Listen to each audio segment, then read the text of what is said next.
Assalamualaikum dan selamat sejahtera kepada Dr. Lily dan kawan-kawan.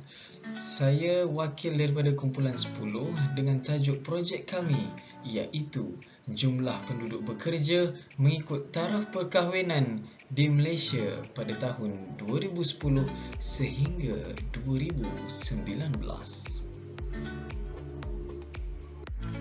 Kumpulan kami diketuai oleh saudara Muhammad Ulin Noha, diikuti dengan saudara Wan Muhammad Islamuddin dan saudara Mati Muzamil. Seterusnya saudari Nurul Izzati dan saudari Nur Auni Afika. Seterusnya dipersembahkan sumber dan jenis data. Sumber data mentah diperoleh daripada Jabatan Perangkaan Malaysia.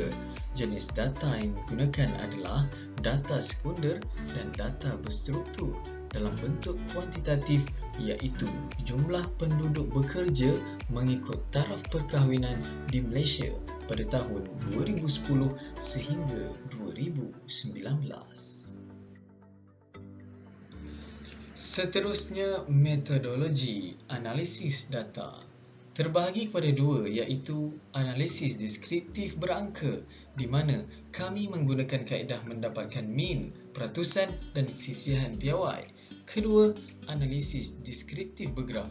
Kami menggunakan cartabar atau graf untuk menggambarkan data iaitu graf garis, graf bar komponen dan graf bar gabungan kompaun. Objektif kajian pula. Objektif yang pertama, mengkaji statistik penduduk bekerja antara tahun 2010 sehingga 2019. Objektif kedua pula, membuat perbandingan jumlah penduduk bekerja yang pernah berkahwin dan tidak pernah berkahwin di Malaysia pada tahun 2010 sehingga tahun 2019. Manakala objektif ketiga, mengenal pasti tahun yang mencatatkan jumlah penduduk bekerja paling tinggi dan paling rendah serta jumlah kenaikan dan penurunan dalam penduduk bekerja di Malaysia pada tahun 2010 sehingga tahun 2019. Mempersembahkan graf garis peratusan penduduk bekerja mengikut tahun bertepatan dengan objektif 1 iaitu mengkaji statistik penduduk bekerja antara tahun 2010 sehingga 2019. Objektif 2 pula divisualkan melalui graf bar komponen untuk membandingkan penduduk bekerja yang pernah berkahwin dan tidak pernah berkahwin di Malaysia pada tahun 2010 sehingga tahun 2019.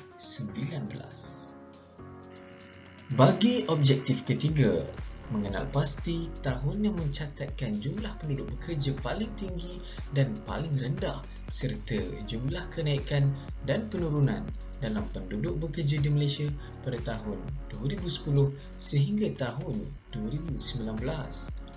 Kami menggunakan graf bar gabungan kompaun seperti berikut. Berikut adalah poster jumlah penduduk bekerja mengikut taraf perkahwinan di Malaysia pada tahun 2010 sehingga tahun 2019.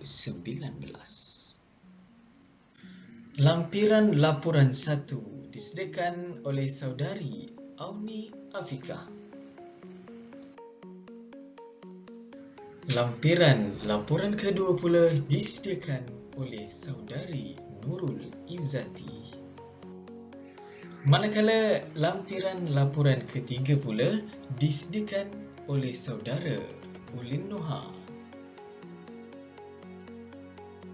Seterusnya, lampiran laporan keempat disediakan oleh saudara Wan Islamuddin.